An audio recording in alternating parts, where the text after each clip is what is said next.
Since the hidden cameras never lied, fans were utterly shocked when reports of flashing lights started to surface outside the Love and Hip Hop Atlanta studios. In order to avoid arresting guys, promoters allegedly discreetly called the police to diffuse a heated dispute that threatened to destroy the entire show.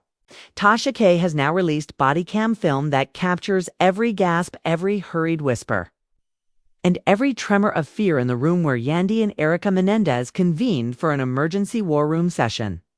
Loyalty was on the verge of betrayal, as the three desperately tried to think of a way to limit the damage. Accusations flew quicker than the gossip blogs, and tears threatened to spill. With a single provocative tweet, Tasha K shared short audio clips online, allowing viewers to watch every private conversation as alliances were formed and dissolved in real time behind closed doors. The family was amazed at how close they came to having a televised meltdown, but they were also relieved that the cameras were allowed to keep recording. But now that this pure, raw evidence is out in the wild, nothing will ever look the same. Keep an eye out because the fallout is just getting started. It was dark in the small meeting room. Mena collapsed into a folding chair, her eyes wide and red-rimmed, her voice hardly heard above a whisper. With just one lamp on the table and the glow of phones serving as makeshift torches for light while she reenacted Tasha K's body cam leak in her mind, Yandy paced back and forth, her trainers creaking on the worn linoleum floor. As she stroked the lip of her coffee cup with her fingers and muttered, "They really sent someone here." She snarled, her hair falling over her face. "We're in so much trouble." Mendez leaned against the far wall, his arms crossed and his mouth gritted, fighting the tremor in his palms. Outside, muted footsteps and distant conversations reminded them that there was already a lot of speculation occurring outside of these four walls. Every look was a struggle between allegiance and self-preservation.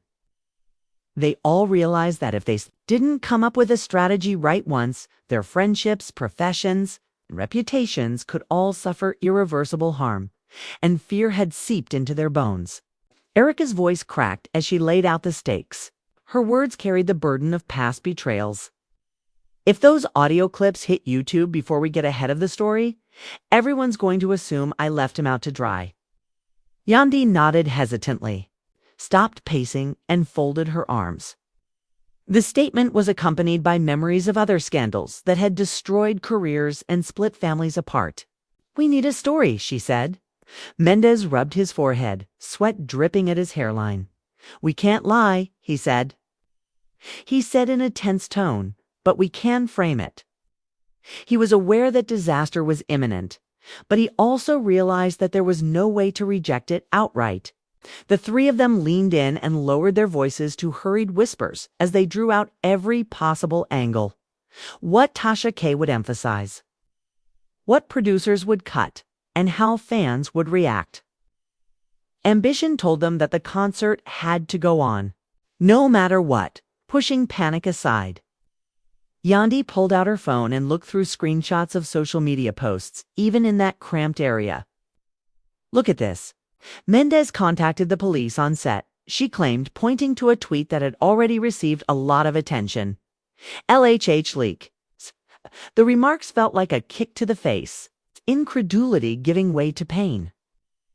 While scrolling through the late remarks, Erica reached for the phone. "They think I'm complicit," she said. Benda shut his eyes and clenched his palms. He said, "I never wanted to drag you into this." His voice wavered with anger and sorrow, the two emotions that are fighting for control in his chest rise and fall. Yandy rubbed her temples, her head thumping from the din of their collective panic. A deadline was coming, based on the quiet hiss of the air conditioner outside the door. Their strategy meeting began to take on the characteristics of a war council. Erica sketched a chronology of events on a crumpled notebook, noting the time the leak happened, the police's arrival, and the individuals there at each stage. She replayed in her mind parts of the video, such as Yandy's half-successful plea, the Mendeecees' startled outcry, and the officer's curt commands. Continued, "We need to quell the rumors that he was arrested." Mendez combed through his hair and added, "We spin it as a safeguard because the police were summoned as a precaution to restore order, not to charge him." He asked. In a firm voice, Yandy responded, "Exactly." By presenting themselves as responsible adults who were being attacked by sensational leaks, they were able to control perception. We portray you as the victim of chaos, rather than the cause, rather than as fugitives. As they were formulating their talking points, the door flew open and a producer walked in, his nervous gaze flitting between them. She held a clipboard, and her resolve wavered between haste and exhaustion.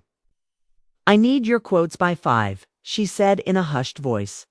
"Network wants a preemptive statement to drop tonight," Erica said, straightening up and swallowing hard. "We'll have something," she assured him, despite her dry throat. The producer glanced at the phones that lit up across the table, each one a window into the public's rage, and nodded while the door clicked in their ears. "And keep it tight. No mention of charges, just concern for safety." She left with the same gentleness with which she had arrived. After a long silence, Yandy exhaled, and the room materialized. To do the same, even though they had an assignment and a version of events to sell. The difference between what had happened and what they would pretend loomed larger than any studio stage. Mendeecees leaned forward and lowered his voice to almost conspiratorial. He looked straight into Erica's eyes and said, "We'll offer a sit-down interview live on camera, me, Erica, and you. We talked about what transpired, expressed regret for the panic, and thanked the cops for their competent handling of the situation." As she spoke, relief and disbelief flashed in her eyes. "We surpass it. Take charge of the story." "Really, you? Think that will be bought?" she asked. Yandy tapped her foot. "It's our best opportunity, I think," she said. "Because Tasha K's next leak will be even worse." She said she had the entire footage. The comments seemed like a judgment. "We're in serious trouble if we don't do this." For a moment, none of them spoke as their phones buzzed again with fan rumors, producer communications, and desperate group texts from the cast. The pressure rose like steam in a boiler. At last, Erica clicked her tongue and rubbed her palms together. "All right," she said, her resolute jaw set brightened by the display's illumination. Mendez opened his arms wide, and Yandy replied, "Let's draft that statement." Yandy glanced at the crumpled documents on the table, stated, "We'll do it together." No more secrets, which implied the tenuous armistice they were in, hung in the air, promising togetherness. The usual sounds of production permeated the hallways outside the battle room where the studios were set up. Extras are moving around, cameras are rolling, and lights are being reset. But within time had stopped. With a deep breath, Erica said, "We want to address the incident that happened last night." Her words filled the small room, and the three of them readied themselves for the next stage in the drama machine. Every heartbeat seemed to be a countdown to the moment when their story would be told to the world. Emotions were high, and alliances were on the verge of collapse. The family was caught between commitment and fear, but for the time being they had a plan. A small cluster of chairs surrounded Yandy and Erica Mendez as they entered the impromptu interview set. The cameras had already started rolling, aided by lighting rigs and wires. The air was heavy with the smell of fresh paint and excitement. Erica sat, smoothing her gown as if she were fixing a fragile shield. As if expecting Tasha K herself to burst through the door, Mendeecees sat down and cleared his throat after hovering behind her for a heartbeat. Yandy's eyes darted across the room as she sat stiffly on the point of her chair. After the director shouted, "Action!" in a calm voice, Erica took a deep breath and began. "We want to address the situation that unfolded last night, specifically the presence of law enforcement on set." Mendez in a low voice. It was a preventative step. As they spoke, the three exchanged short glances, their eyes dancing silently between mistrust and trust. Our producers asked the police to assure safety following some increasingly intense rumors. Yandy leaned forward and gazed at the small lens of the camera. We Acknowledge how worrisome it seemed, she said. But no one was arrested and no charges were filed. A producer quickly scribbled on a notepad behind the camera, capturing every word for the network's official release. As the on-camera statement came to a close, the director gave the order to cut. "'Twas about managing chaos, not criminal behavior." When the lights dimmed for a moment, the three paused. Erica laughed tremulously. That was surreal. Mendeecees stroked his temple, describing the experience as such. He muttered. Yandy ran her hand through her hair. Fedra and Papoose joined the panel, adding their renowned gravitas to the discussion. The goal of the network was very obvious.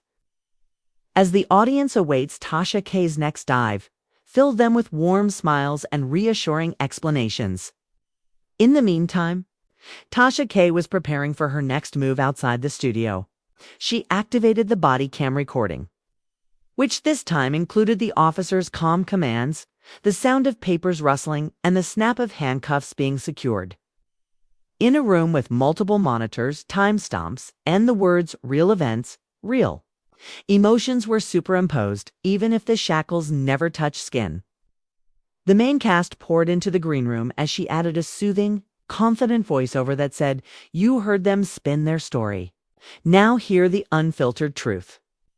Everyone was staring at their phones as the panel came to an end in the studio, and there was a discernible hum of stress. While looking over Tasha K's profile, Erica saw that the countdown timer was getting close. To zero, a whisper. "Any moment now," she said. Yandy pulled herself together and shut her eyes. Half of what she said was to herself. "We'll be able to handle it." Mendeecees stood by the window, staring out as if they were trying to find an escape route. The network's PR chief came back. "They will drop exactly at 8 o'clock, as confirmed by us." "The panel needs talking points," she said. "What does teach us?" Erica glanced at Yandy and Mendeecees. They all realized the gravity of the inquiry. How does one face the harsh facts without confessing guilt? They convened in quiet, crafting language that maintained their framing while promising transparency. Warning, misunderstanding, no fees, not making any arrests. As the clock hit 8, there was a soft rumble throughout the room. Phones buzzed with notifications. Tasha K was on the air. Hit the play key. All screens immediately filled with the body camera's audio, and the playback icons began to swirl. "This is a standard protocol."